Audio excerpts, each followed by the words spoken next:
Not the Millennial Plaza. Um, Hi, I'm Danny, I'm Jonathan. and we're here to talk about. Don't leave me hanging. We're here to talk about. Environmental policy, how it affects certain communities, and trying to find what might be the best solution. Oh, which I think we're gonna need more than 30 minutes for that, but it's fine. All right, so environmental policies. How do we kick it off since you're the sociology major? All right, so we have very important questions to get through, and this is going to really drag it out. So we are going to try to tie it into all of our research that we found and our own personal lives and interweave them together to find some broad solutions, even though it's probably not going to apply for everybody. But I hope my side profile is good, y'all. Don't judge me. I think my hair's alright. I can't see the back. That's no one's business. You know, the back of the head is that's between you and the world. You know, as long as the front looks good, I think we're fine. At least that's the policy I've always enforced in my life. I So, wish I had a back mirror. I mean, we have phones, so I could have just took a picture of the back. I guess, but I like a mirror. I like having those mirrors in the front and then one in the back where I can I can only get that at cruise ships. Cruise ships have the right angles. I'm pretty sure you can create that at your house. Yeah, I could. It's just I don't have those like mirrors that are attached to the walls and like I can move them around. Yeah, but I'm pretty sure if you just put like a mirror in the front and then you put the mirror in the back wall, you kind of like get that same effect. Yeah, but I don't have much mirrors. Like I have like they're attached So to the walls. whose fault is that? Is it the government's? Yes. Make more stuff. Anyways, so our first question we'd like to talk about is how do environmental policies impact different socioeconomic groups? So there's some research that we found, but I want to try to talk to our own experiences. So I'll just go over mine. Now, most Hit of first. Go ahead. Go. most of my life I lived in Lehigh. I'll get off camera for you to do the soul. Okay. Well, most of my life I've been living in Lehigh. I've been living in there since 2009. So almost 15 years. I think exactly 15 years. So Lehigh's always it's grown. It's not exactly the same how it used to be, but for a very long time it's always been this sort of suburban, borderline rural area. Not as much in like Gunnery. Gunnery's more suburban, but at least where I've always lived, it's been very, very like almost rural for most of my life. And so a lot of times in Lehigh, because a lot of the sections aren't developed, when it comes to like different resources or amenities, you're not really gonna get a whole lot there. For like my area that I live, there's like no sidewalks, there's no, consistent housing, there's no gay community or anything like that. It's just one house, 5 different vacant lots around it, and then maybe like if you go a couple blocks down, it might be another house. For a very long time, that's how Lehigh was. And and some people like that just because there's not as many people, it's more isolated, That's the reason why my parents even moved there, is because they don't like all the people on top of them. They don't like this sense of community and people coming together. They just want to be left alone. And so they really like Lehigh, and that's why they've been living here forever. But you were not born in Lehigh. no, I was born in New Jersey. Oh, okay. Well, then that kind of makes sense as to why your parents liked more of that space and like that the quiet that they found in Lehigh. Yeah, because New Jersey, because originally they went to Naples, but then it got too expensive, so then they went to the Cape. They didn't like the Cape because it was too crowded, and then they went to Lehigh. Cape Coral? Yeah. Cape Coral is crowded? They thought it was too crowded. They thought it was too many people. I thought Cape Coral is like dead. I still think Cape Coral is dead. Well, they didn't like it. They thought it was too many people. And then eventually they settled in Lehigh. And I've been living in the backwoods of Lehigh ever since. And I feel a good example of the problems with it being so isolated was during Irma. Because during Irma, it took for fucking ever to get the power back on. forever. It was maybe like 3 weeks it took to get it back because they were prioritizing Fort Myers, and even if it was gonna be Lehigh, what they were prioritizing was outer Lehigh, so like Gunnery, Sunshine, because that's where the Walmart is, that's where all the stores are. It's all up there. They didn't give a shit about the last, all the way in the back of Lehigh. So it took about 3 weeks for that to get back up, and you know, when I had no AC, I had to go sleep on the floor because that was the only thing that was cold. And I had to go eat military food, which is not great. And I know. Yeah, not very good. And now it you get the sucks. MRE experience. Listen, their peanut butter is the best. I don't know what you're talking about. Bro, I had a bunch of pasta. Yeah. It was like the pasta. It was so dry, horrible. wasn't it? Yeah. Yeah. Yeah. Well, I mean, I also grew up in Cuba, so I know about the whole AC situation. Yeah, but at least like if you go to, I've been to DR where my mom's from, and like they don't have much AC, but at least like there's mountains that give you like a little shade, and it's not as humid. Oh, like no, I lived in the city, honey. There was no mountains or nothing other than a mountain of trash or something. No, but that's understandable. Sorry, continue. It was nice to add context, so you're not like a native-born Floridian. Oh yeah, I understand that. So I say for Lehigh, it's the best way to describe it is like a borderline rural community with a lot of minorities, very minority heavy. And so the impact of, you know, the policy of just, oh, we'll just kind of leave them there, you know, we don't really develop it, no sidewalks, no nothing. Well, you get very slow recovery times.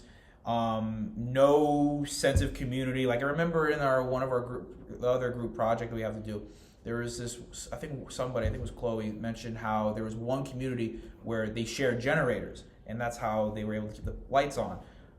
My area doesn't got any of that. Like where I'm at, it's like you're on your own. You know, like don't even look at me as the neighbor and stuff. I don't want to talk to y'all. That's the whole culture. And a lot of that is reinforced by having this community that is very isolated, doesn't really have any, you know, cohesiveness, no sidewalk, no, you know, place to go, no park, any that you can just walk to, none of that. And so you have this culture and you have a lot of this infrastructure that perpetuates that culture. And as a result, whenever you got natural disasters, it takes a very long time to recover.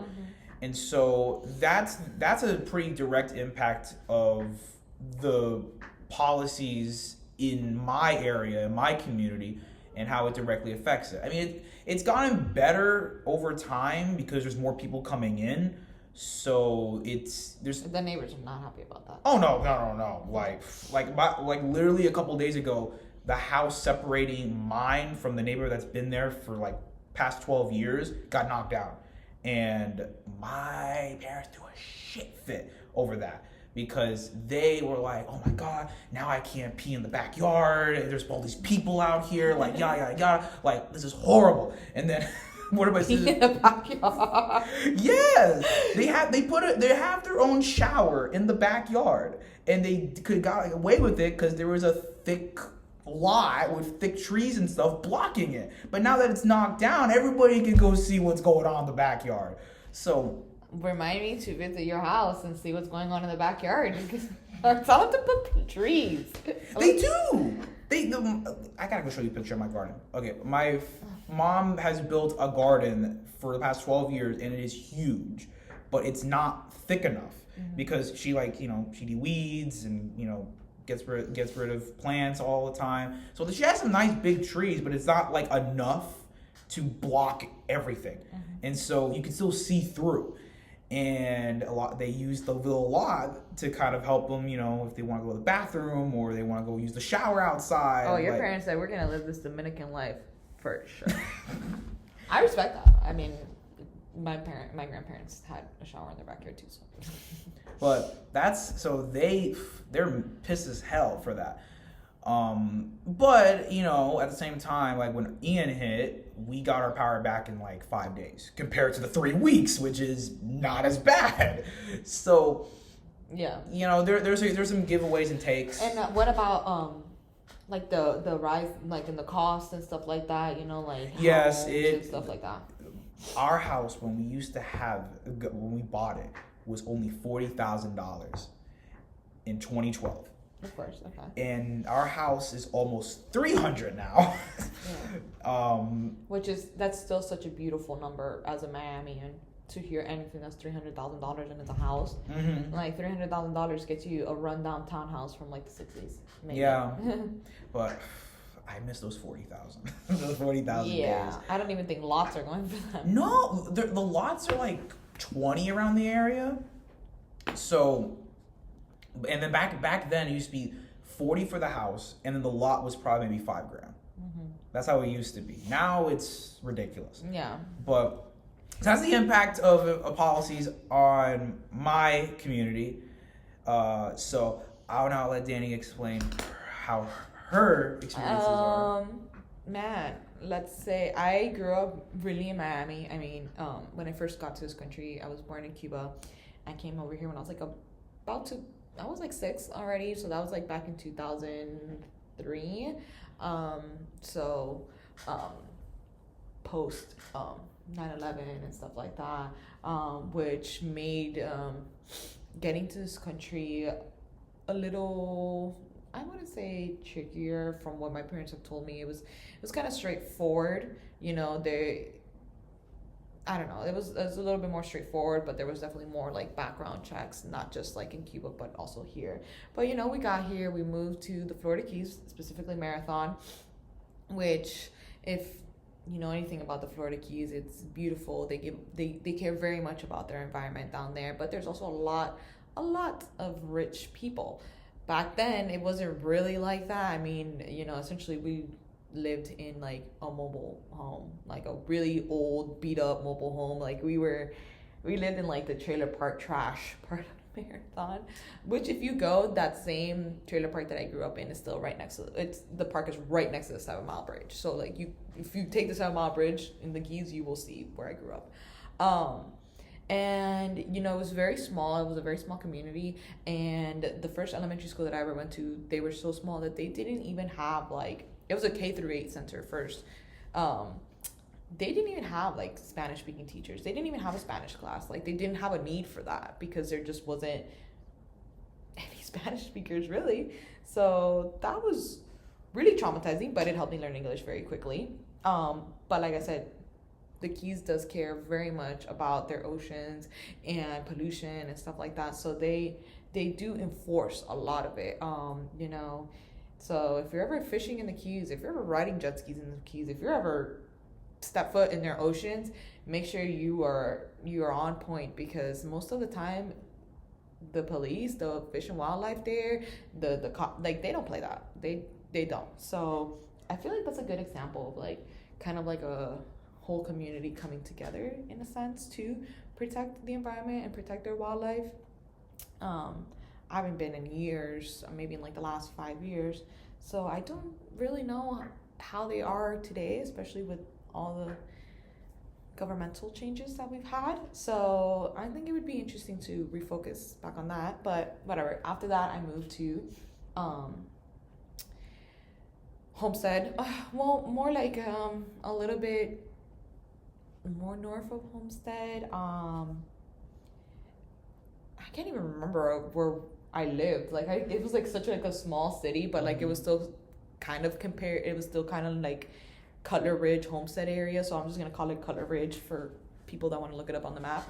And it was a poor neighborhood, which coincidentally, funny enough, was separated by like this like little street. It wasn't even like a main street. It was just like this one little strip of street that was like, here is the $500,000 homes, and here's like the $200,000 homes. And like if you go a little bit more, you will find your Section 8. That's where I went to school. That's where I went to high school.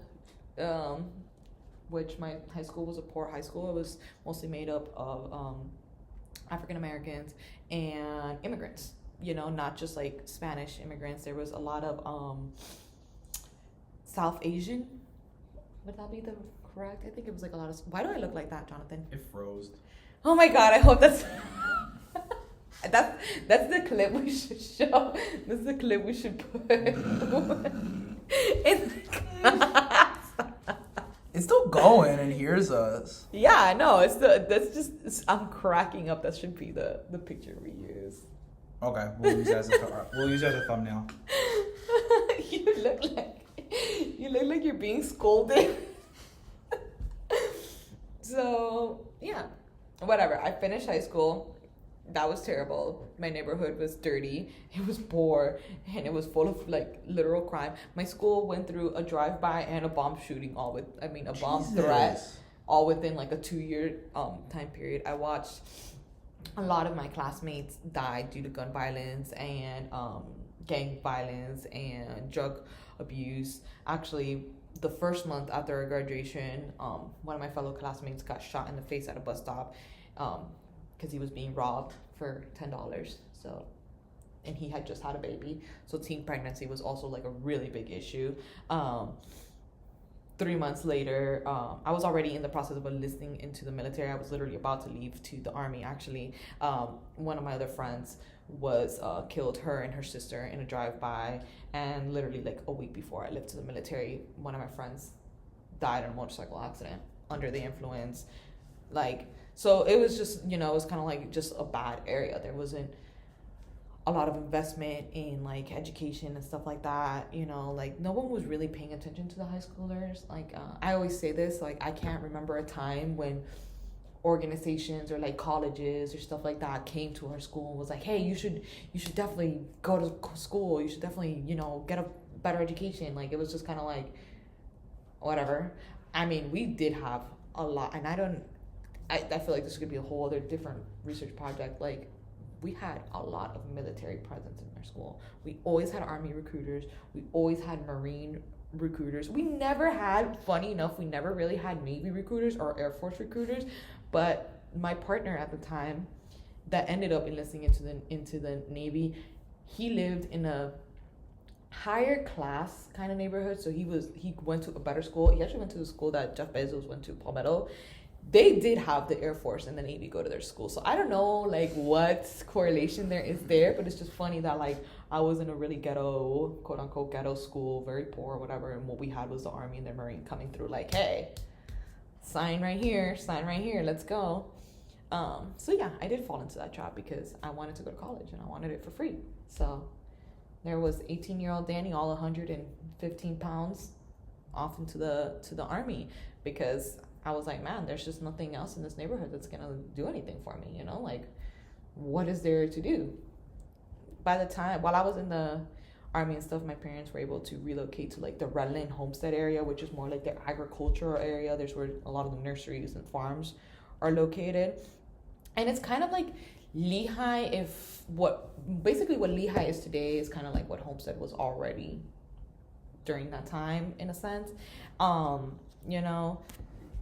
And my parents, this was like in 2018 when they finally bought a house in Homestead, and they bought it for like $340,000. My parents' house right now costs $600,000-$700,000. So I literally, before I moved here a year ago, well, it hasn't even been a year, I moved in February, but in January of this year, we got new neighbors. Mind you, I have lived there since 2018. I don't know a single one of my neighbors. Not a single one. I don't think I've ever talked to a single one of my neighbors. But there was a house for sale right across the street. They bought it, whatever. I'm nosy, because I will always be nosy. That's my number one toxic trait. I looked it up on Zillow. They bought that house for $720,000. Jesus. Yeah. So interesting when you're like, oh, the houses are like $300,000 in Lehigh. I'm like, honey, that's regalado. That's like for free. But back then it used to be 40. That's I don't think anything has been 40 anything in Miami for a long time. But that's the issue. Why me and my partner left is because we couldn't afford it.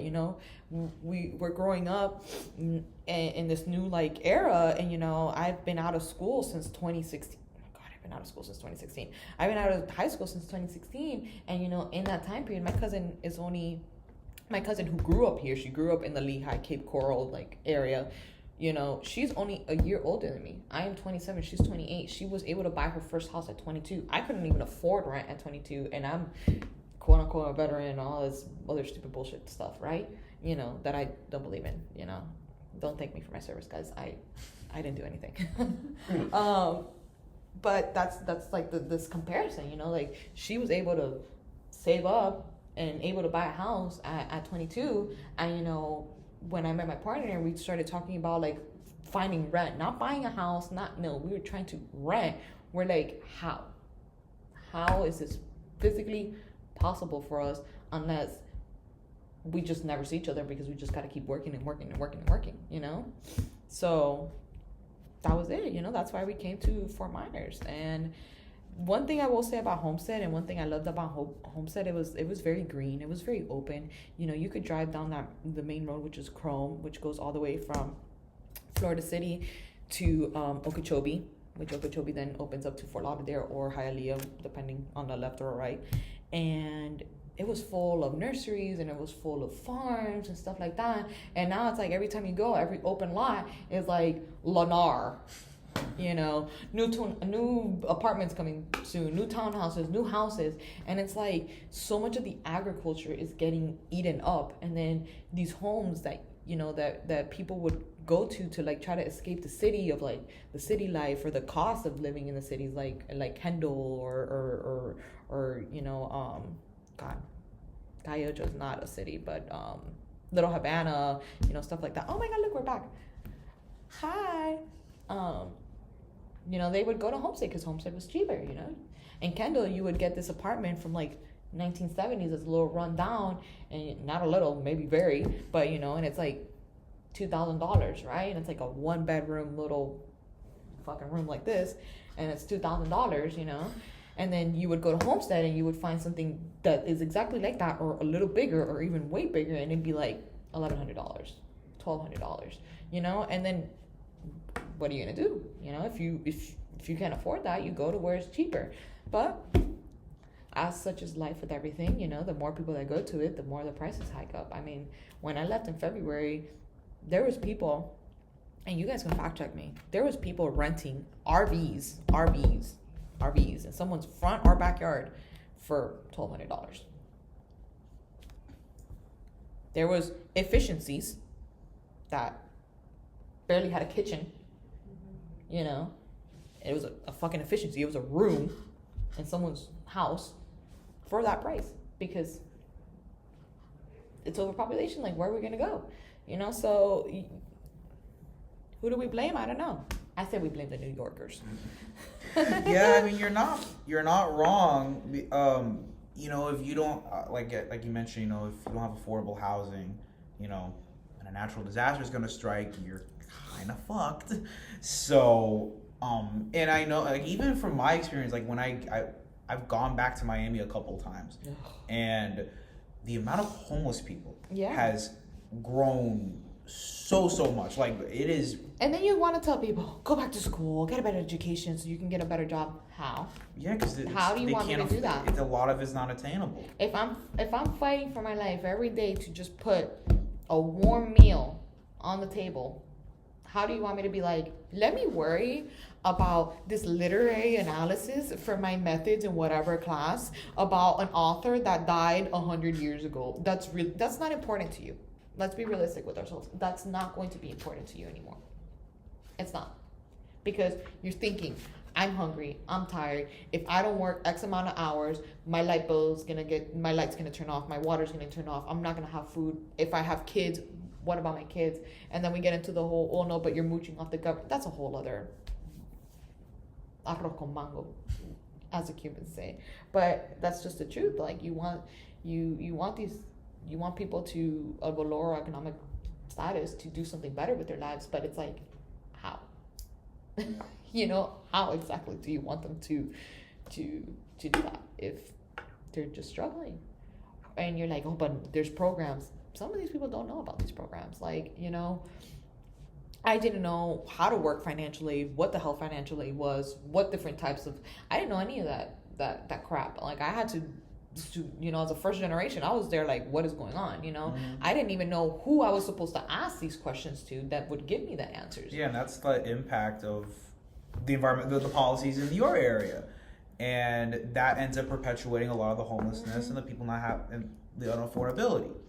Because at a very early age, people don't got access to any of that. Don't know how to, even if there is access, they don't know how to navigate any of it. Whether it be how to go to college, or even like if you don't want to go to college, like how to pick up a trade or something.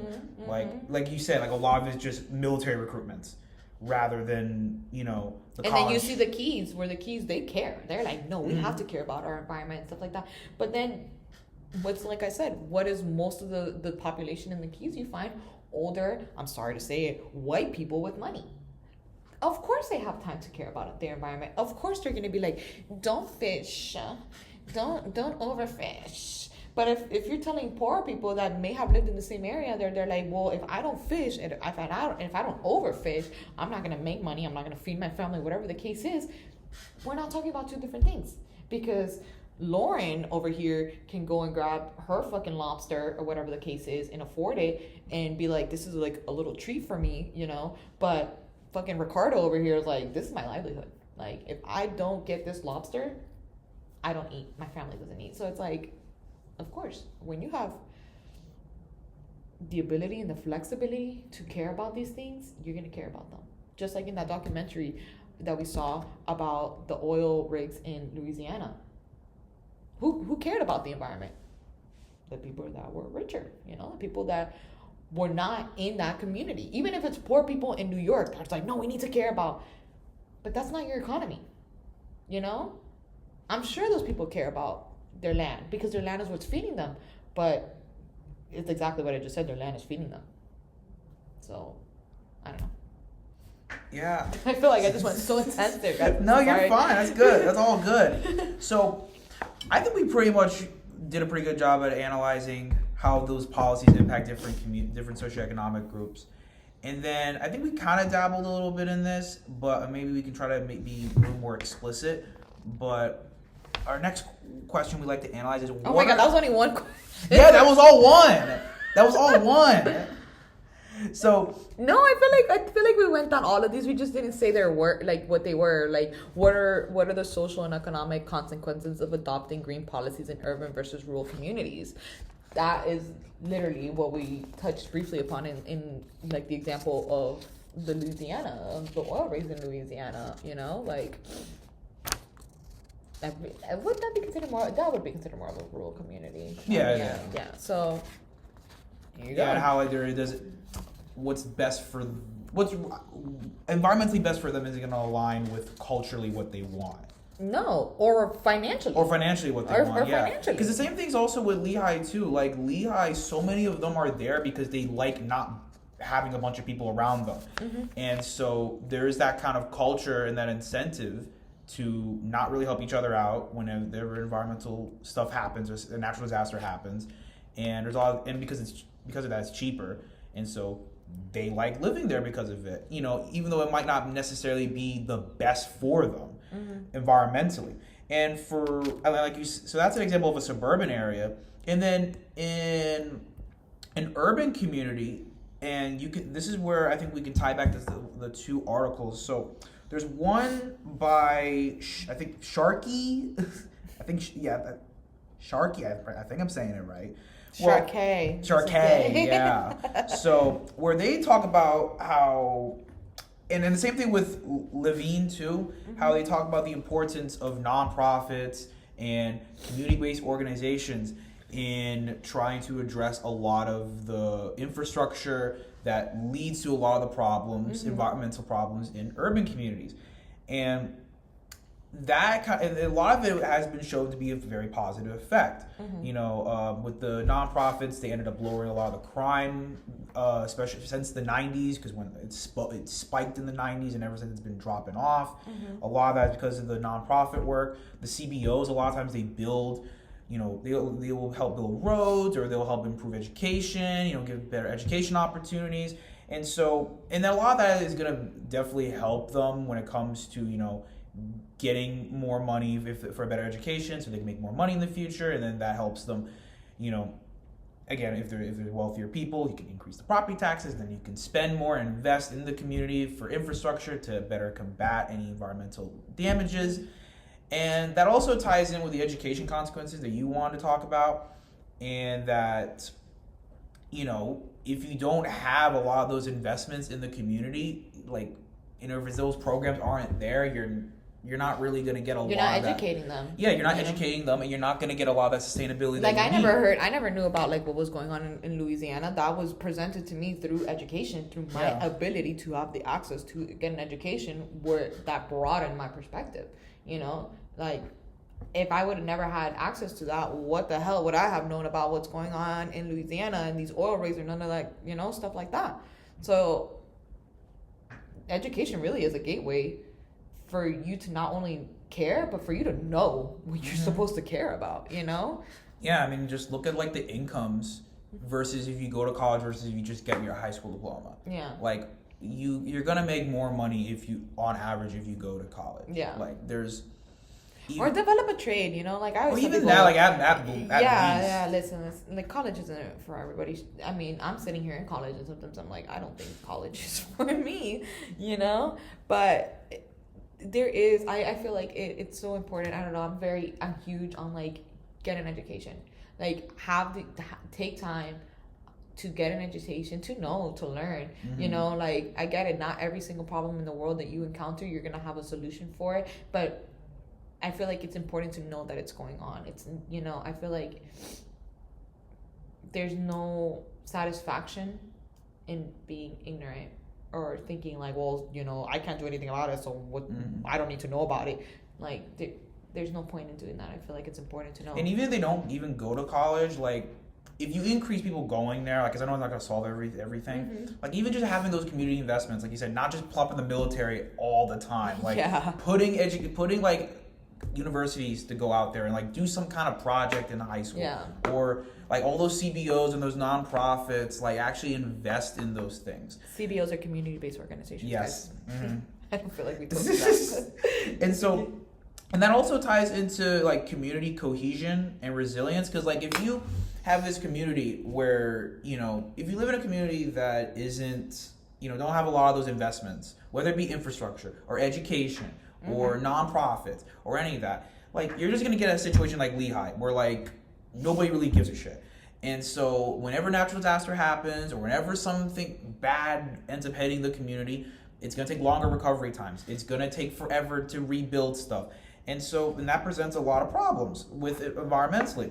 And so by having those kinds of investments, whether it be trying to get people to go back into college, or even if they don't want to go to college, pick up a trade, or even like if they don't want to do like go back in for education, just like, okay, you have like an organization that you can go to if you want to invest in the community. Like, you just want to give back. Like, a lot of places lack a lot of those resources, and so you end up getting, like you said, with the Louisiana situation, and even another article I brought up. Where was this? I think it was Dorkskin. So they kind of brought the same issue in, like, a lot of rural communities don't have a lot of resources, whether it be economic or any of those CBOs for investments. And so as a result, they end up seeing, okay, well, there's a fracking opportunity, there's oil drilling that's going to make some money. So let's go invest in that. Even though environmentally, those are very, very problematic. And so a lot of times that's because a lot of those communities don't have those resources. They don't know. All they hear is money. Yeah, they just hear money. Money's coming in. They don't, and even if there are CBOs, even if they are organizations and programs, a lot of them don't even know that it exists, or sometimes there's not even any of it at all. And so it becomes very, very difficult to actually develop healthier environmental policies when you have scarce resources, and you just kind of divert to, oh, I'm gonna make money off of this because look at all the fracking, look at all the jobs it's gonna create, rather than like you said, like United Way that you brought up, just different organizations that actually invest in the community, because a lot of them don't, because otherwise you're just gonna get, in rural communities, you're gonna get just a reliance on fracking or oiling and oil drilling. In suburban communities like Lehigh, it's gonna take longer recovery times. There's not gonna be as good quality education. You're not gonna get as higher incomes. And that ends up hurting everybody.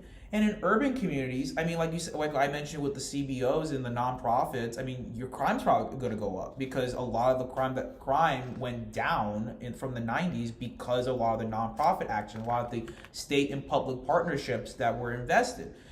But if you don't have any of these resources to invest in those communities, then it's just gonna all fall to shits. And so that's why. So I feel the most important thing when it comes to environmental policy is those programs and those investments. Now that's gonna look different depending on what community you're working with. You know, if it's gonna be a rural community, it's probably gonna be more, you know, okay, how are we going to invest in like agriculture? If it's going to be more urban, it's going to focus, okay, let's try to get some, you know, after school activities so people aren't just on the streets, you know, and get into crime. If it's, you know, maybe suburban. Rural is also like, when it's very rural, it's also like the accessibility to get to the schools, you know? Yes, that's you know, like you're talking about some like farms that are like 30 miles deep and like most of the road isn't even paved. So it's like now, okay, like what's the accessibility of getting those kids that are within those areas and those farms and stuff to the actual school to actually get an education, to have access to books, to writing utensils, to stuff like that. You know, so that's another important like aspect and like how it looks different based on the communities that you're in, that how you're talking about. Yeah, and that's important too when you're trying to actually get some genuine policies going, because like some people kind of do this one size fits all approach and like, oh well, this is going to work broadly. Like you have to consider what the specific communities are in order to address their specific needs. And so, and then as a result, if you actually effectively do that, you know, you focus on, you know, transportation, if it's going to be agriculture, or just ways to build community through agriculture, or, you know, in urban communities, you know, extracurricular activities for after school, like just all that stuff ends up building community cohesion and resilience. It better helps build that culture and also just infrastructure too, with investments to, you know, battle, you know, climate change if the community is very vulnerable, or just natural disasters overall, you know, even if it's like a blizzard or a hurricane or something, you know. So it just helps build that cohesion. It helps resilience for natural disasters, and it's a good way to invest in green policies by, you know, having those infrastructure projects that help the community become better resistant. Like, you know, in Miami, I know they try to raise a lot of the buildings because they're very vulnerable to climate change. No, they're also very populated. Like, yeah, they're that's overpopulated. So, but a lot of them are raising those buildings. And their prices. Yeah.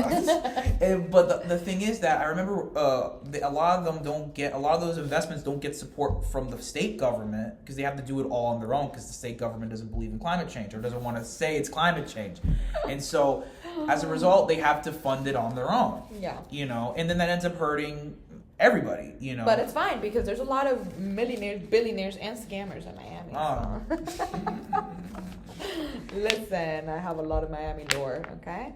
But just to add a reinforcement to that, so you guys don't think that we're just some opinionated little shits from FGCU, we have some data here. And I'm going to read it out because I think it's really important for us to... I feel like sometimes when we say nonprofit or we like say community programs, we're like, that's shit, because it's essentially free. And if it's free, it's got to be bad. Let me tell you guys something. Whenever you go somewhere and you're going to buy whatever the case is, and it has military grade attached to it, I want you to know that you are getting the lowest quality of whatever it is that you are buying. Okay? That means that the cheapest bidder got that job and created it. So don't think that you're getting something that's military grade. Oh my God, the military. Okay?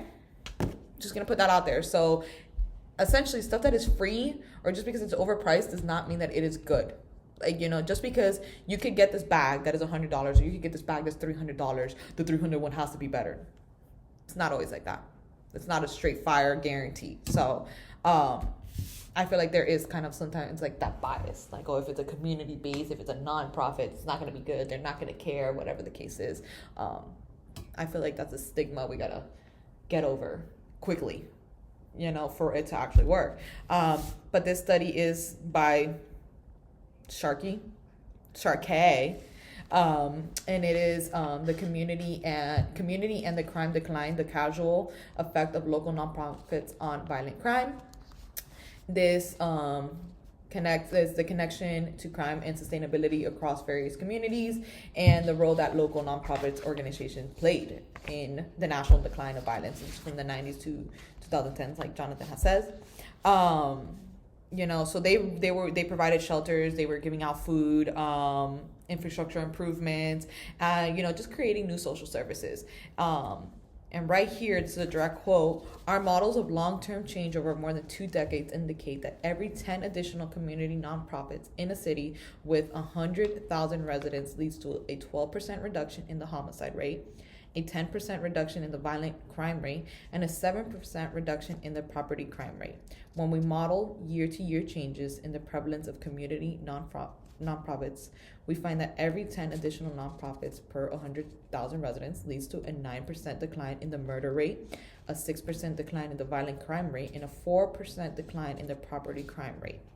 So there you have it. If you actually take the time to care about your community, to care about your neighbors, to care about these kids that are running around in the streets, and you give them something to do, you invest in them, you essentially show them that, you give a shit, you do see a decline in violent crimes. You do see a decline in crime in general. Because the thing is that when people are desperate, I don't know about you, but I know what it's like to be hungry and be like, where's my next meal coming from? Like, how am I, I want to go to college. I want to do all these things. How am I going to get to college? Before I decided on the military, I was like, I'm never going to go to fucking college, because how the hell am I going to go to college? I remember being in 9th grade and telling my mom, I want to go to Stanford. I saw a movie. The girl was going to Stanford. I wanted to go to Stanford. I wanted to be a mechanical engineer. I remember telling my mom was like, how the hell do you want me to get you to Stanford? I make $20,000 a year. And I'm like, oh, touche. I wanted to go to Harvard to be an author. Yeah. How the hell did you want me to get you to Harvard? So, well, my parents supported it. It's just eventually I think it was my uncle said, like, you're not, like, you're kind of limited if you want to be an author. Like, if you probably got to major in English or journalism, and then, like, it's kind of hard, selling books and stuff, because there's only been so many successful authors. Mm-hmm. But no, be an author, goddammit. Write a book, even if one person reads it. Who gives a shit? But you have a family that has, like, you have educators in your family. I don't have educators in my family. My family's, like, really construction based. So they were just like, what the fuck are we talking about? Like, girl, you better get into construction. And which is what I did after I got out of the military. I did like 4, 5, 6 years in construction. I never wanted to do that, guys. I wanted to either teach, or I wanted to go work for Ford Motor Co.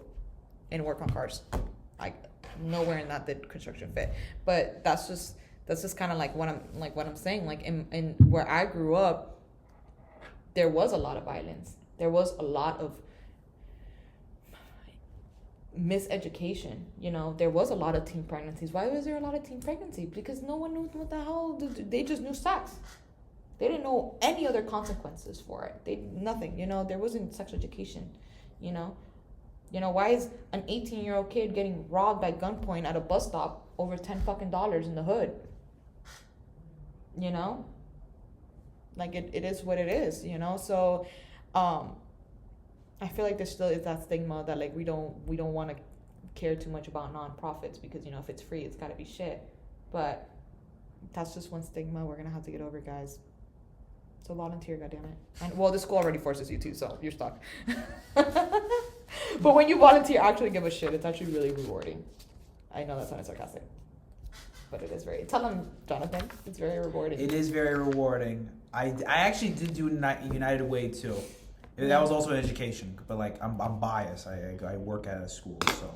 Yeah, I did United Way through a middle school, and I'm not gonna lie, they were a little mean. The kids were a little mean. I did get called old as shit, like, the first day there, so that was really, here I am thinking I'm a fresh daisy at 27.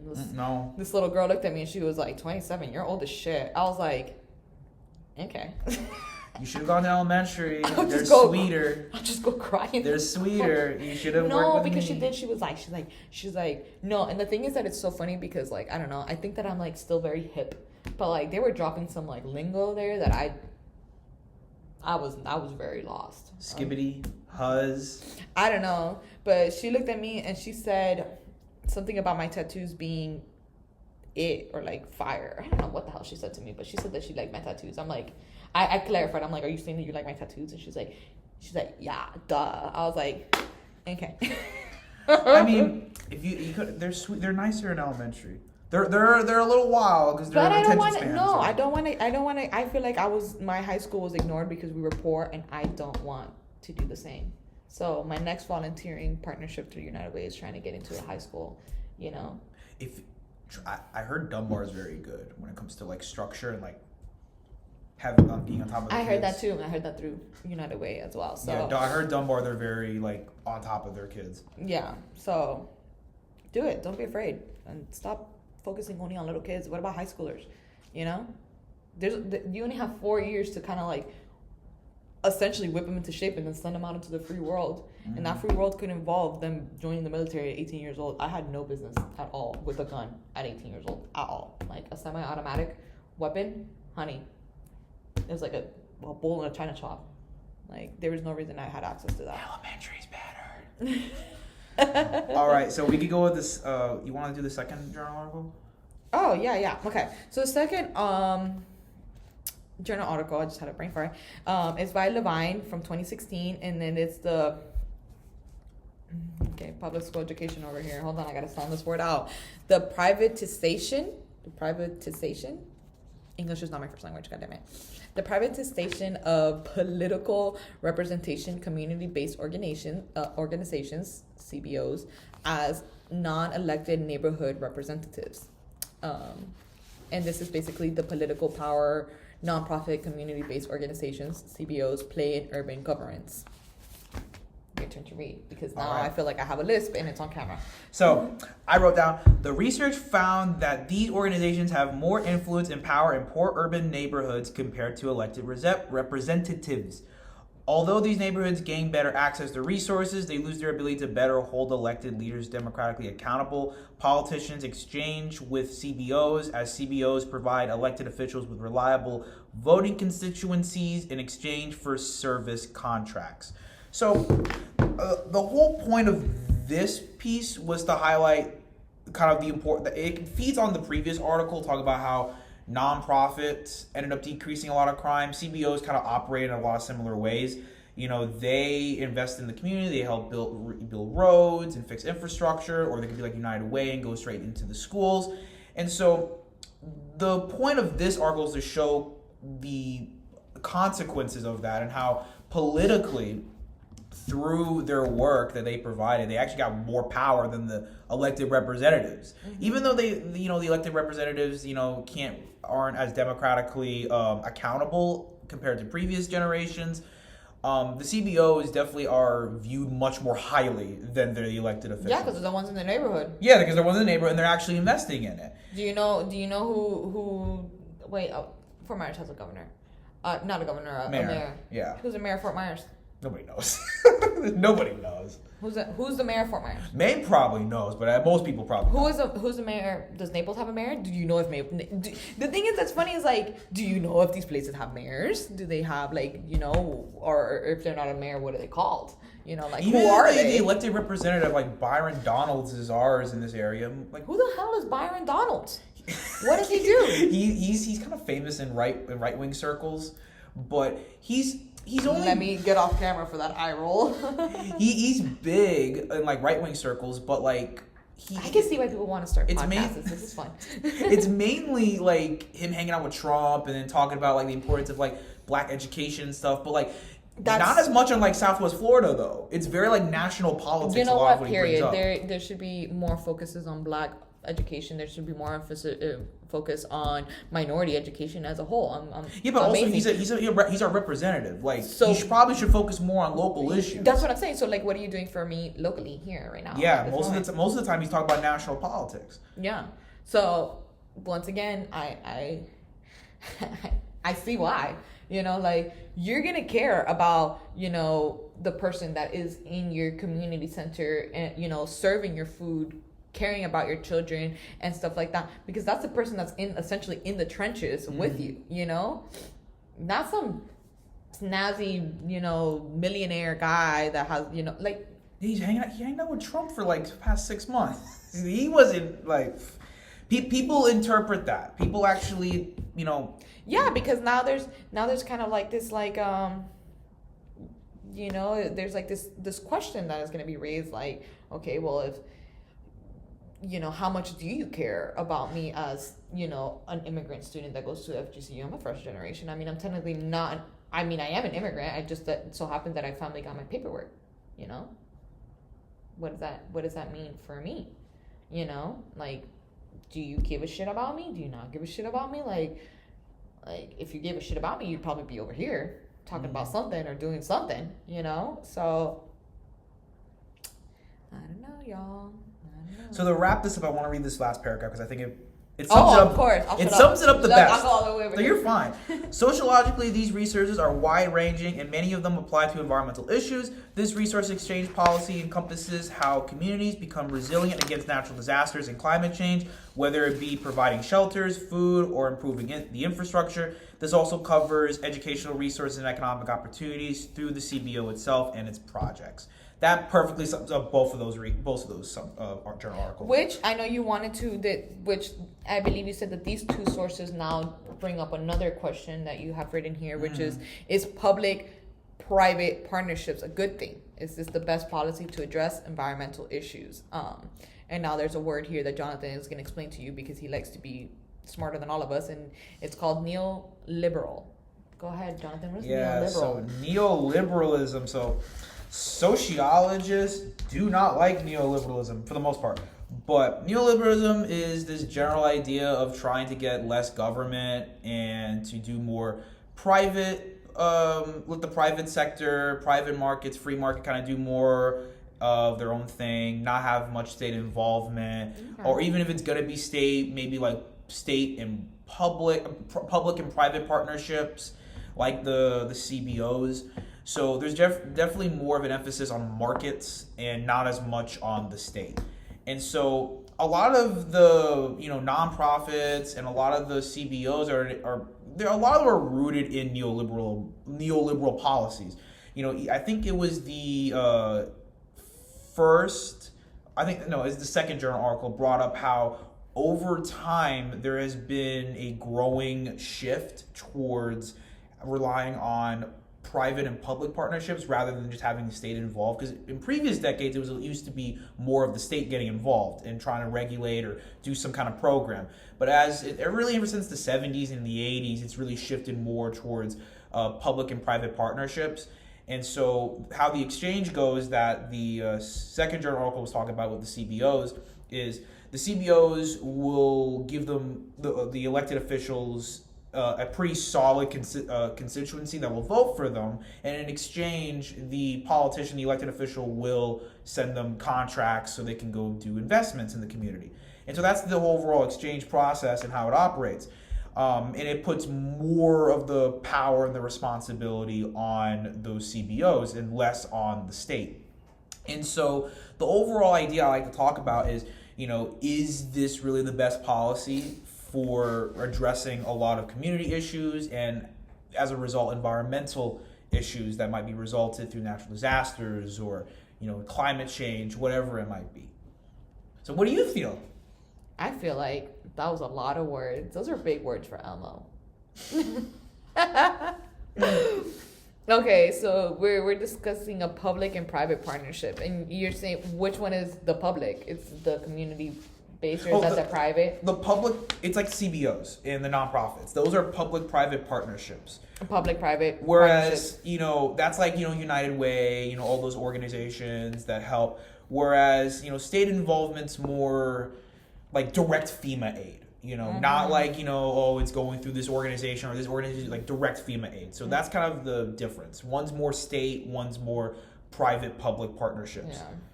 I mean, now it's just, with everything in life, it just now raises the questions like, are those community-based organizations going to actually do anything with those investments, any type of funding or whatever the case is? Because, it's very easy for an organization to be like, well, we've gotten 100,000 shoes donated, but we're going to keep some of those shoes because they were Nikes and we like Nikes, so now it's like, now it really just falls on like, are they going to do something with that?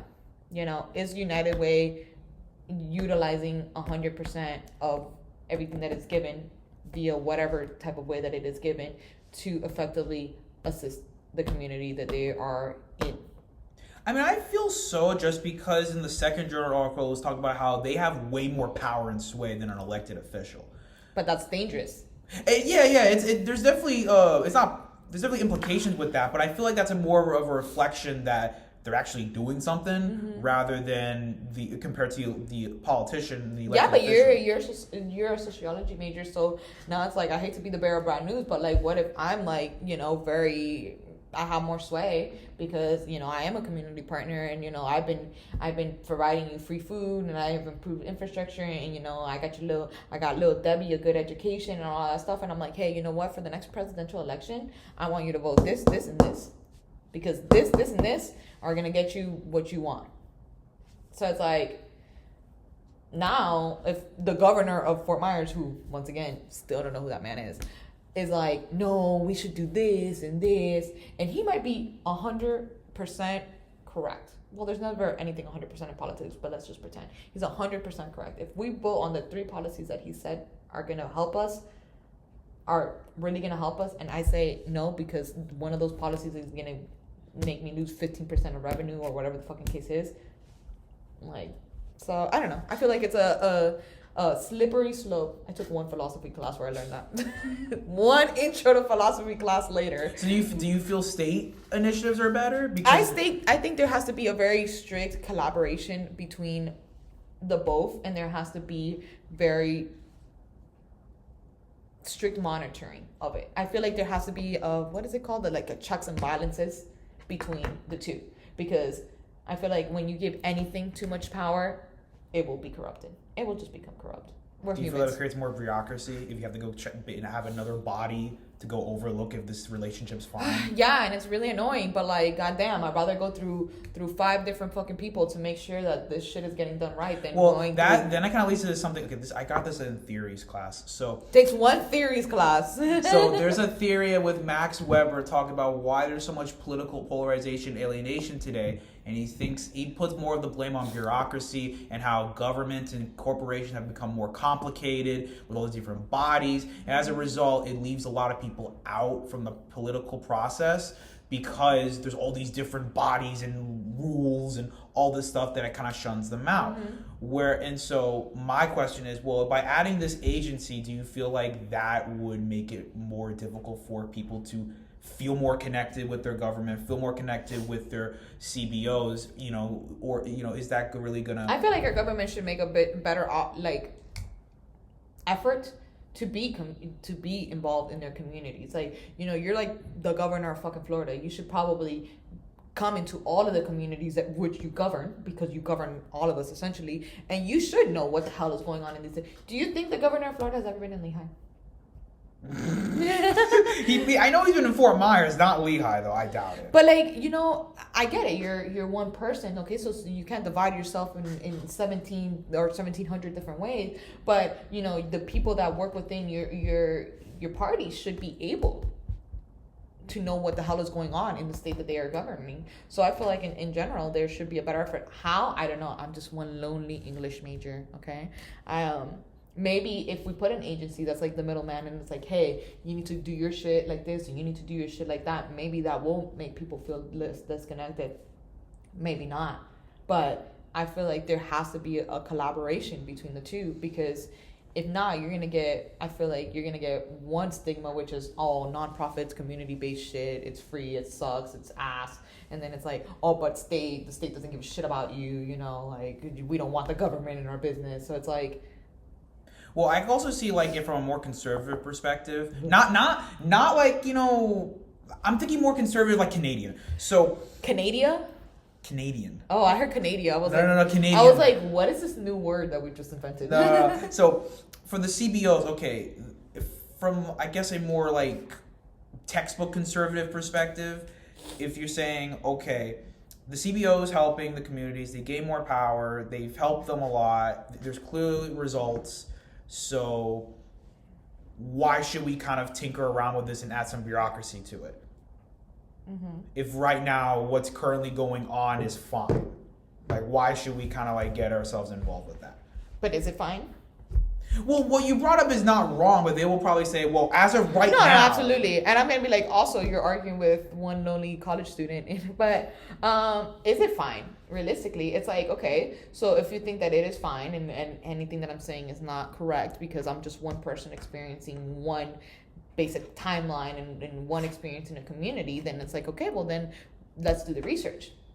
Let's do the research. I'm all for being proved wrong. I don't, it's not like I want to sit here and be like, well, I feel like everything is shit, and I want to be right about that. I don't want to be right about that. I think your criticism is more of like it definitely could happen, but I feel like at least in the articles that we've picked, it doesn't seem like it's reflecting. Yeah, no. Not to say like it can't happen or whatever. It's just I think from a more conservative, textbook definition conservative perspective, they might say, oh well, it's working, it's doing good, just kind of leave it alone, and that get involved if something were to start coming up in a significant way.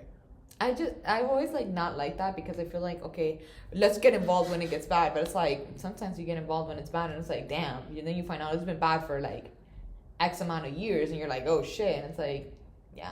See, so this is a good research that somebody can do, not us. But someone can go look into what are the implications in this and do they exist? Not me because no, I'm overworked and tired. I'm a senior. I'm just trying to get through my classes that I get done and then start teaching. But I'm working on my master's program and this is not part of it. So then I have there's three others. So the two you're like three others. So the two are talking about the two other ones. So this other one is Dorskin. It's from 2016. It says you could have picked people with normal names. Well, these are last names.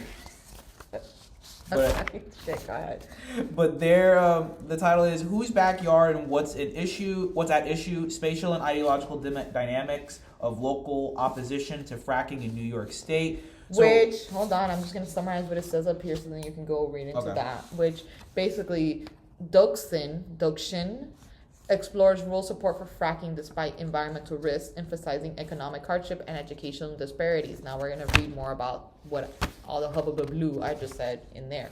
So, rural communities are more supportive of fracking and industrial projects that may be environmentally risky. Particular to fracking, a rural economy and historic experience with the oil and gas industry decrease the chances that a community would mobilize for and pass a ban.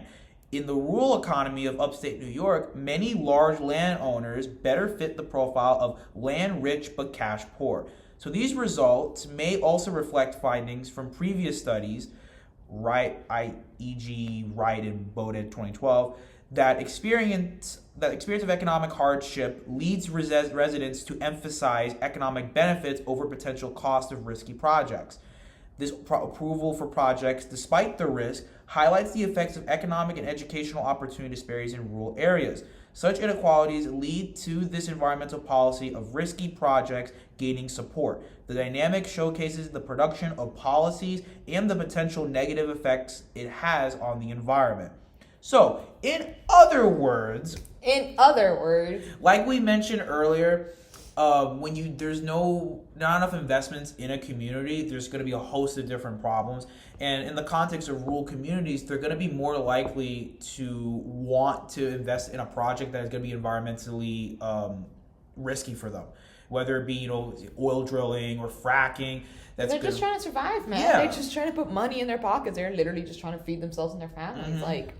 And so that's kind of the importance of having those programs, whether it be whatever nearby college is actually going out and reaching out, or getting over the stigma that nonprofit organizations are essentially a scam or they're not good because they are nonprofit, they're free. So there's also that barrier that CBOs have to cross through. It's you could go into these rural communities and be like, hey dude, we're here and we're gonna do XYZ, and they're gonna be like, that's by yes, brother. I'm so sorry. I shouldn't have done a country accent. It's not always like that. I'm so sorry. But it pretty much ties back into that. There needs to be more of an investment in a community in order to avoid a lot of the environmental problems that are going to come up. So whether it be, if it's an urban community, lack of support in education, extracurricular activities going to hurt their economic and social mobility, to actually better, invest in their community in the long run, or if it's in a rural community where clearly there's economic and social disparities that lead them to wanting to, let's go get crack. Not crack, fracking. That just got me so off guard. I have to pee so bad, and that got me so. You can.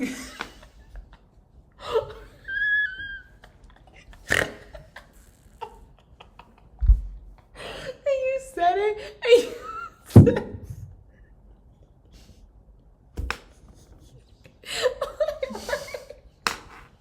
I'm sorry, it's not that funny. It's not that funny. It's really fucking funny. You said, let's get cracked. Oh my god, we need the playback of that. Shut the fuck up. That was hilarious. Okay, go ahead. Well, I think I might have said my point. And that, ladies and gentlemen, is how you frack on crack. Or crack fracks on you. Oh my God. All right, I'll try to go through the last two. Let's go. Okay. So, introduce the title and then I'll put like a little. All right, so Rob Davis, this is the documentary that we did, and it's Oil and Water. It's a video we saw in class. Yeah, the one with the Louisiana and The only video we saw in class. No, Yeah. we saw like 2 other videos, I think. But this is the documentary on the Cajun oil industry supporting Doctrina's findings about rural dependence on environmentally risky projects for economic stability. Now, how do we address this problematic habit in rural communities? What can we do to address the policies and culture that fuel this problem? We're gonna explore that a little bit in this paper right here that he's gonna read. So, I'm gonna. I think we already I think most of us remember the documentary, so this is kind of a short little rundown. So the documentary of is it Cajun? Yeah. I call it Cajun. I'm sorry if I'm saying it wrong. No, you're fine. I say it wrong. The documentary of Cajun oil industry, it further validates Dorskin's, which is the other journal article I just read, its conclusions by showcasing the community's support for oil drilling. Although it kills their shrimp and hurts their historical fishing industry, the oil industry has brought the Cajun people so many economic opportunities during the 20th century, allowing them to go to college and provide for their family through stable incomes, which the fishing industry never provided. This is another example of rural community that has historic experience with the oil and gas industry and is supportive of environmentally risky projects for its economic opportunities. Furthermore, just like Dorskin's research, the documentary highlights how environmental policy is produced and its effects on the community. The documentary also showcases how such policies work with structural barriers, as the concentration of economic and educational opportunities is around the oil industry, emphasizing disparities in those resources. Now, to summarize that, it's economic stability versus culture. Essentially, that's what I got from the That's how the video. yeah. It was literally like, this is our culture. This has been our cultures for generation. But economically, this is smarter. This is better. You know? Yeah. And it might be smarter. Literally, if we're just talking about like, is this gonna put money in my pocket? It is the smarter route. If we're just gonna look at that one single outcome, like I may fish and I might get $100, or I could for sure clock in, work X amount of hours, and for sure get $100.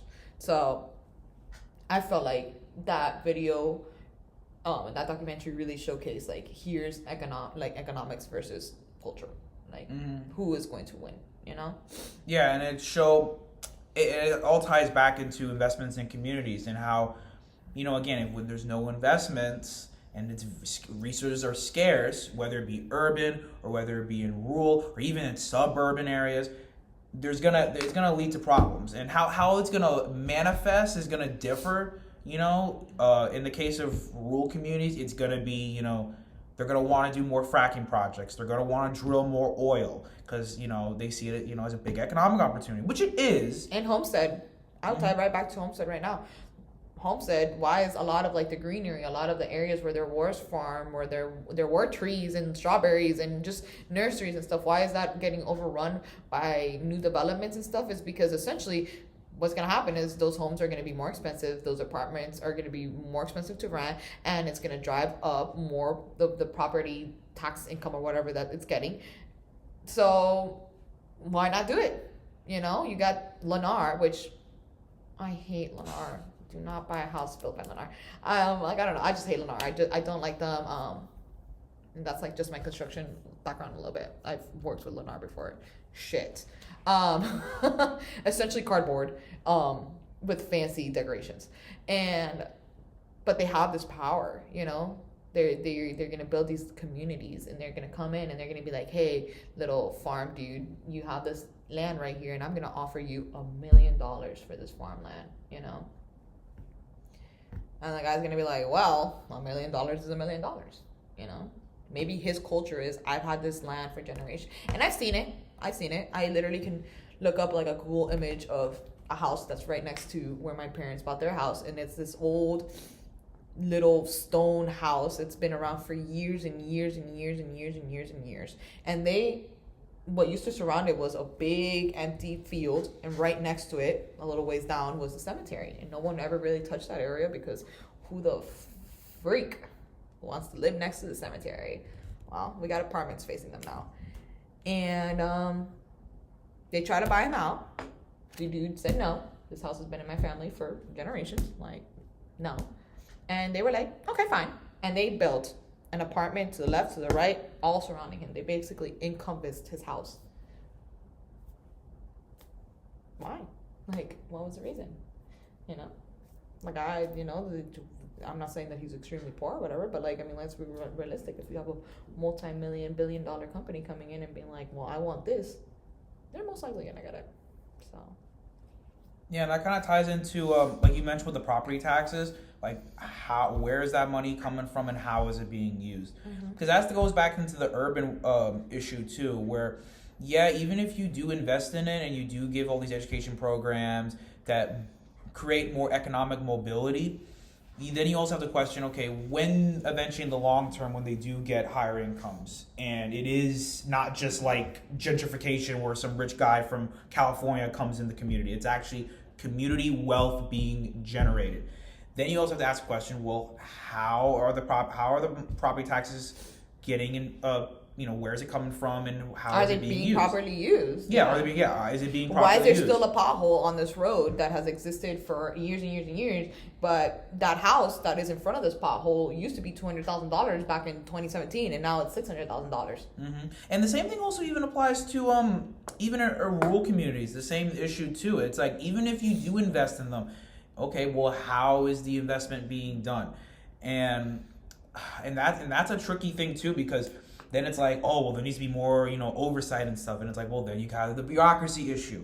And then you also have the other thing that the CBO mentioned, and how the other journal article, how the constituents don't have as much political sway compared to the state on their state representatives. They have more of a connection and influence on their CBOs. So then it's like, okay, well, when you do increase property taxes and when you do try to invest, well, then now you don't have as much accountability on the elected officials who are going to play a significant role on how that money's spent. Yeah, you become disconnected from the elected officials, essentially. You don't even know what the hell they got going on, And it's like, now, unfortunately, there's like now another role that the community, like the CBOs have to take on, which is like now, well, not only do we, we're going to be handing out food, we're going to, trying to figure out why it is that we keep having to hand out food or improve infrastructure and education, all of this XYZ. But now it's like, man, you guys don't know shit about what's going on in the government. Now it's like, you might have people that are voting a certain type of way because that's the type of way they've always voted in their life. That's the way their family votes, and they don't know that they're voting realistically against themselves. So, wow, just a lot of issues. And that's why I'm an English major, because all I want to do is write pretty little stories and maybe edit a couple books. Like, I can't, thinking. Me no think. Me no want to think. That's you. For you, sociology. I can't even say that. Sociology. You're saying it right. Okay. So the people, like their name of the people? No, so sociologist, right? Yeah. Okay. Sometimes I feel like I'm swallowing my tongue when I'm saying that. Sociologist. Yeah, there is, I don't know. It doesn't flow on the tongue as well as like psychologist. Yeah. No. Or economist. Like sociologist, it's like there's extra words. Yeah, in you there. definitely got to fight for it. Yeah. I mean, there's not like an Englishologist. No. Englishist? An Englishist? I have a list, so I'm not going to be saying that. Edit that out. All right, so our last source, and I mentioned this one when I first introduced like the project and what I wanted to talk about. Mm-hmm. So I just wanted to refer back to it because it's still a idea to consider with environmental policies. So this one is Sunfield and asparagus. I don't know how to say that. Spagarin. Yeah, I'm not gonna pronounce that. So it says the Ecological Modernization Reader, and this one's actually a book, but it is a sociology book, and it proposes an international network of social scientists to promote sustainable consumption and improve community resilience through structural and individual behavioral changes. But this is just another policy idea to consider. Thoughts? We're gonna give you them. So I'll give you a little rundown of it here. So it says, as already mentioned, the sociological book from, I won't say the name of the authors, titled The Ecological Modernization Reader, argues for establishing a new mass international network of social scientists working in the field of sustainable consumption to promote sustainable behaviors, lifestyles, and daily routines to conserve energy, water, and waste services. This could be a valuable tool towards creating stronger community cohesion and resilience against climate change and other environmental issues, which can be especially crucial for the United States, considering how polarized the nation is. This could also be a great outlet for developing new policy solutions that address the environmental needs of various socioeconomic communities.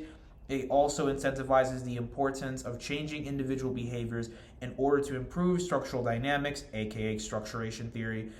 This dynamic is especially... I feel like you can't even just go over structuration theory. Like, you give the class something.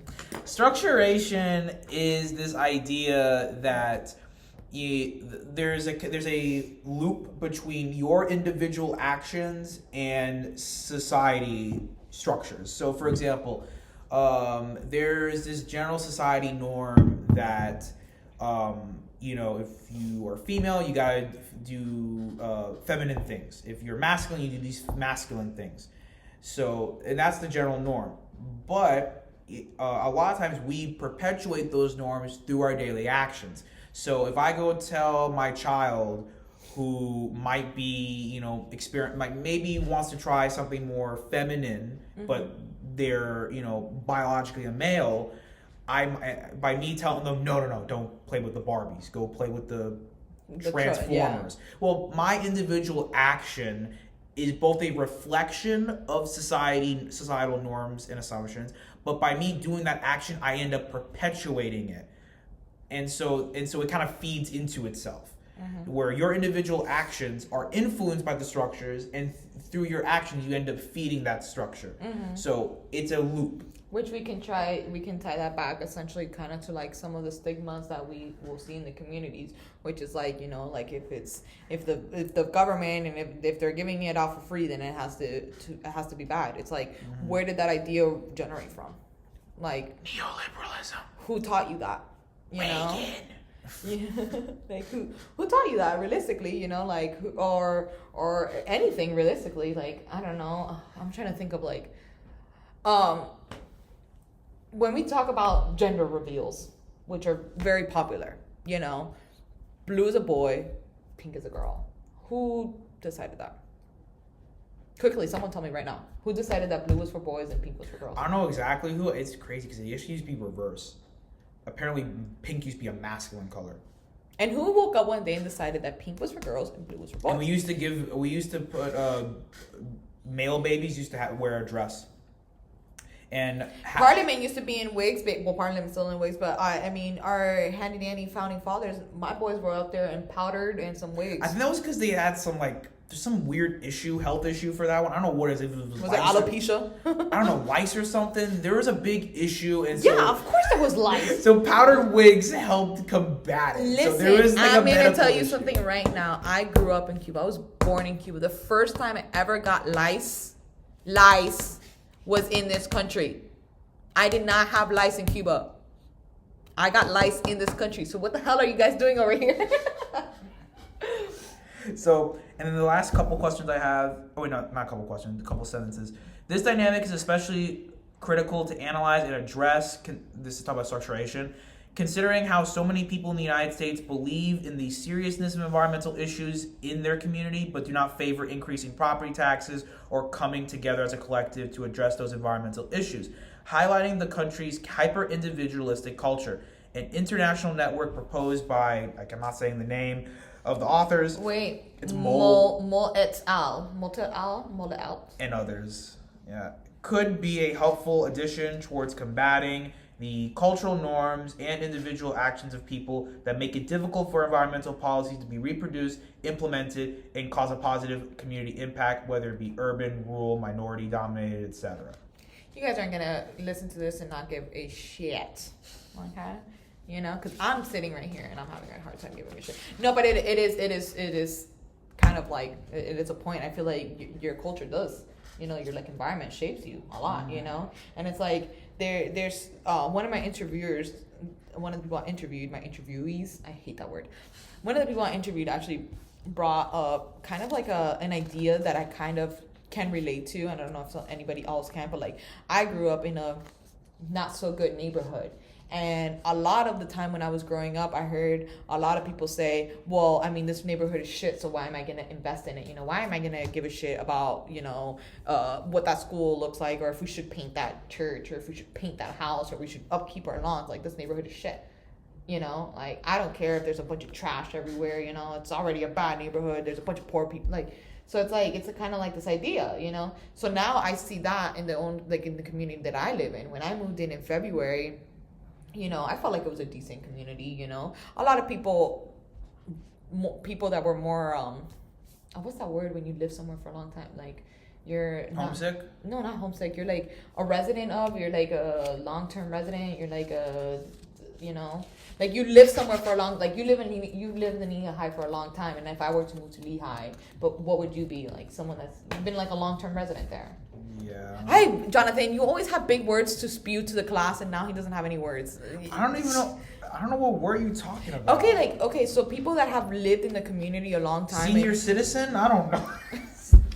Bitch, this is worse than crack. But, you know, a lot of people that had lived in the community in the Fort Myers areas for a while, they were like, no, because you're too close to Pine Manor. Pine Manor is shit and all this other stuff. You know, but to me, I felt like it was a fine neighborhood. I was like, honey, then you don't want to see where I was growing up. You don't want to see where my partner was growing up. Like, so, you know. Yeah, that's the same thing because my dad always says, like, because, like, some people complain about MLK. It's like, bro, you have not seen Bronx. And I looked at Bronx today, and he's like, and I said, no. He said, no, 80s. Go in the early 1980s, Bronx. And I did.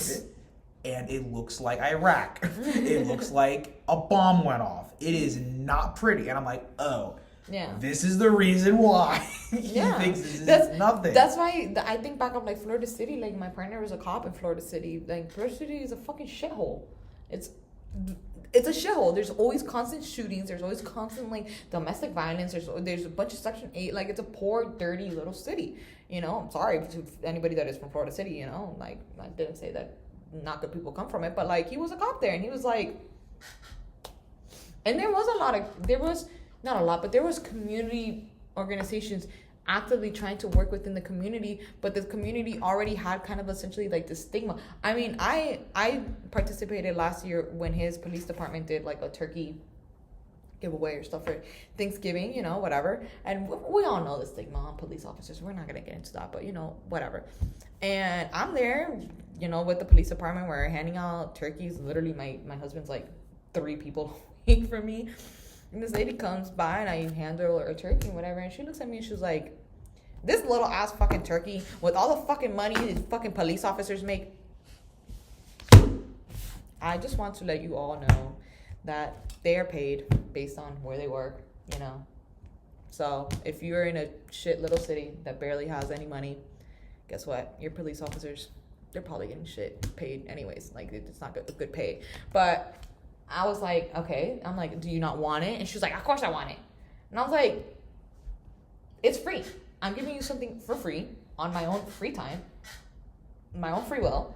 And you're complaining. And she did. She talked shit the whole 9 down. When she got to my husband, she had a few choice words for him as well. You know, and like, that kind of feels discouraging, because after that I was like, fuck that. I'm not going back. Starve. I can go buy my own turkey. I got my money. I don't need to stand in line for that. I can go get my own turkey. And it's like, it discourages people, because you're gonna tell me that you're gonna want to be giving away free food. You're gonna want to go volunteer at a food bank or whatever the case is, and then you're gonna get harassed by the people that are there getting the free stuff, and you're gonna want to go back. No, you're gonna be like, okay, starve. I don't know what to tell you. So. Yeah, and that's a perfect example of structuration. You're taking the stigmas of the community, and then through your individual actions, He's so eloquent. reinforcing He is so it. eloquent. I love that. Go ahead, put it eloquently for the class, because I did.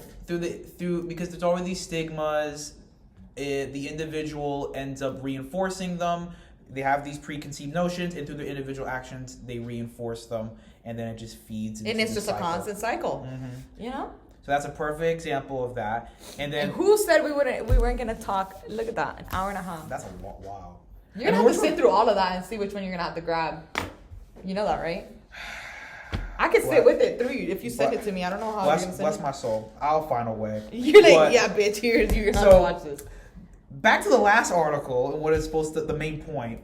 It's trying to create this network and try to promote a culture of, conserving, your consumption and having life spies to go monitor it, and then having a connection of social scientists where they can better. Oh no, it froze again.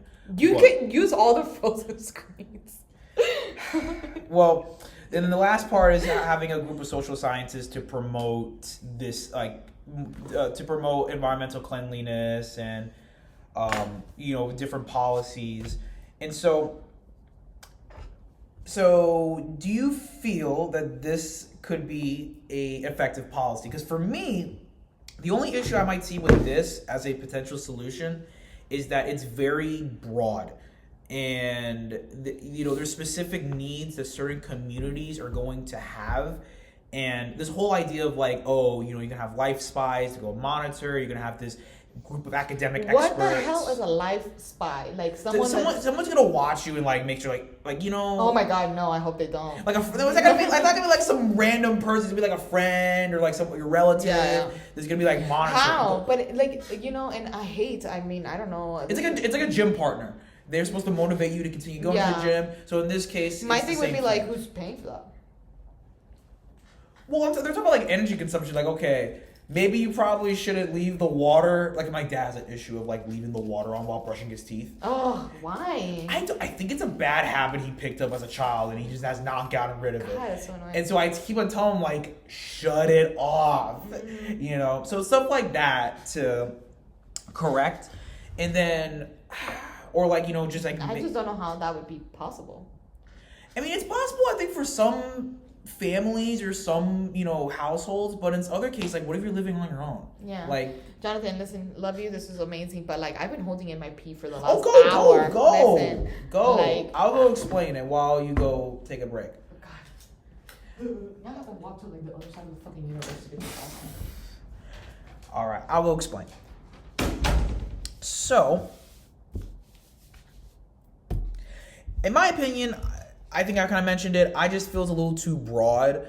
I think it could be helpful for, certain cases, if you have a family, you're living with a friend, through Life Spy, kind of monitoring each other's consumptions of energy and food. It can help in that sense.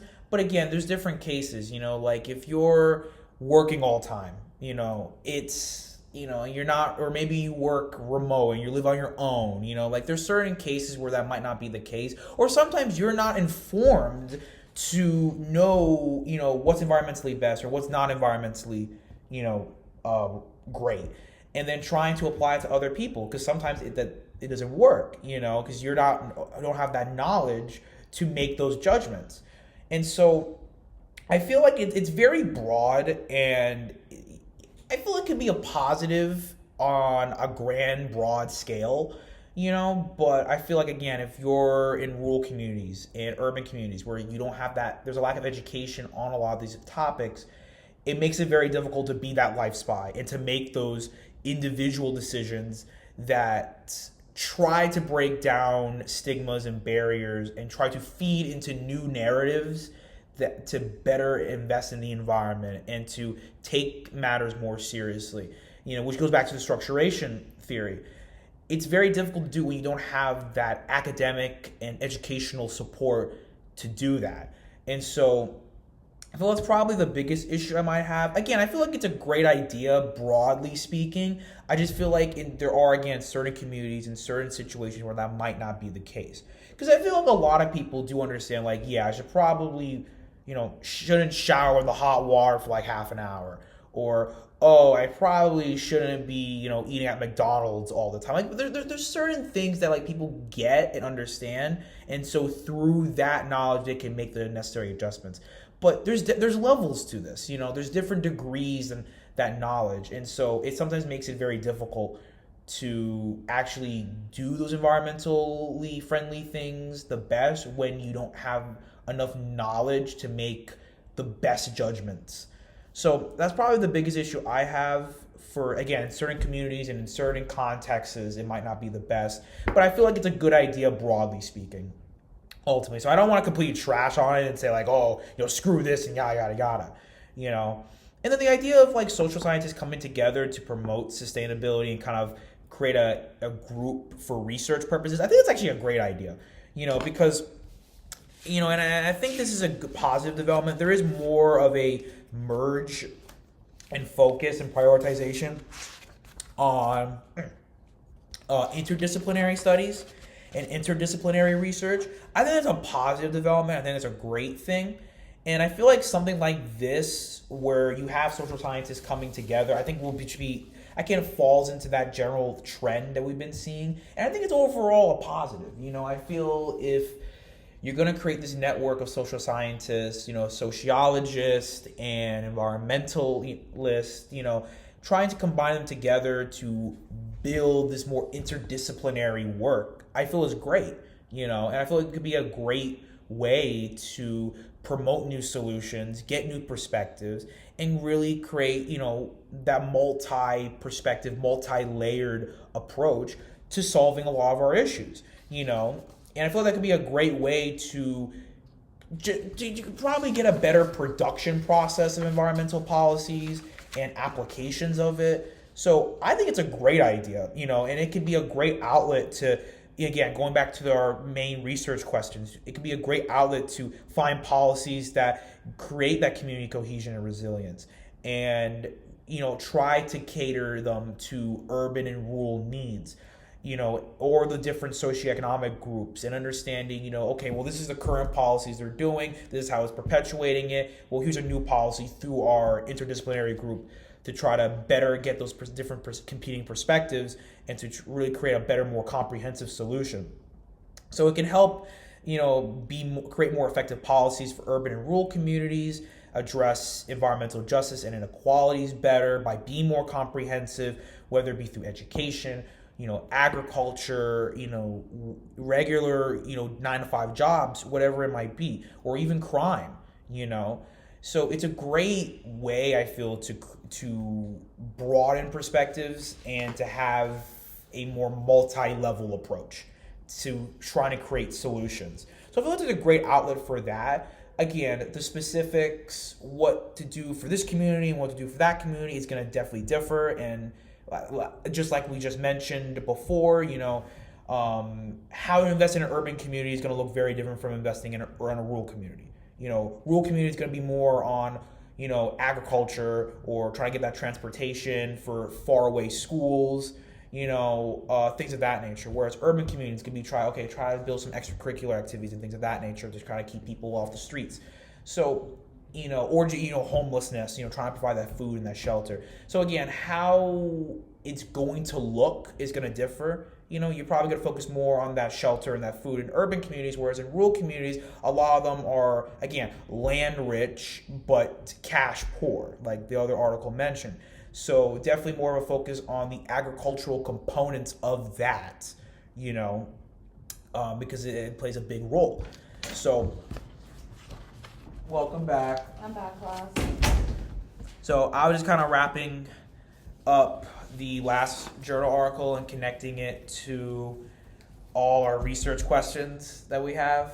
And to just sum it up, pretty much the individual spies and like the individual actions could be good on like a broader level, but it might be problematic for like, again, certain situations, like if you live on your own, or you don't have the knowledge on, okay, well, this is environmentally friendly, this isn't. Mm-hmm. And so without having that knowledge, you're going to struggle making those, important decisions on like an individual level to conserve water, conserve this, and be healthier. I have to be at work by like 1:50, and I need to get lunch. Okay. Are we all done wrapping it up?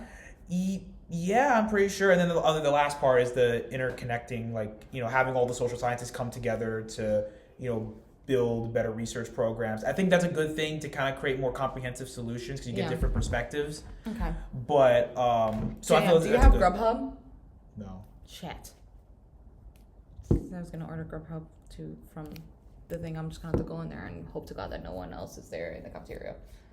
Oh, in here? Yeah, to get Chick-fil-A. Oh, okay. Well, I think we covered everything. The primary outcome. Okay, so primary outcomes. I'll just run over it. So the primary outcome is to create a nuanced understanding of the impacts of environmental policies on various communities. I feel we did that. Mm-hmm. And then the project will also provide insight into how structural barriers and cultural norms influence environmental justice and policy production. And I feel like we talked about a lot of different versions of that. Yeah. Incomes. We're actually going to start a podcast. Yay! I think we should start a podcast. I think it'd be fun to start a podcast. Honestly, just because I like to talk. I'd rather talk all day than write a fucking paper. Well, yeah, I feel like it just gets to the point quicker. Because I feel like sometimes I do research papers and I'm like, I could just Google this. Yeah. Or I'm just going to send Oh my this. God, I actually got a criticism like that from my professor the other day. She was like, you just keep summarizing your sources. And I'm like, yeah, because like, what the hell do you want me to say about this? Like, you told me to pick a research subject that I like and that I agree with. So why would I not summarize what they're saying if everything they're saying I agree with?